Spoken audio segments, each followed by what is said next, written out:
personality. Make personality. Urafiki. Wewe rafiki yako, urafiki una thamani kubwa sana. Ubebe urafiki. Jua thamani ya urafiki. Rafiki yako atakwambia mambo ya msikitini, atakwambia mambo ya kanisani, atakusimulia mambo mengi sana. Utamshauri kuhusu ndoa yake, utamshauri kuhusu biashara zake na mambo mengine mengi. Lakini sasa cha ajabu, unakuta unayapeleka huko kusikojulikana, unakujua kusikojulikana.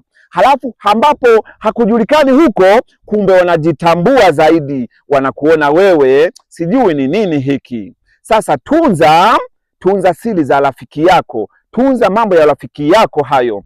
Hiyo ndo thamani.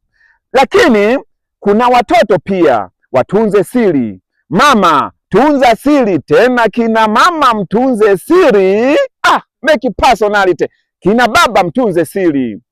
Kijana tunza siri.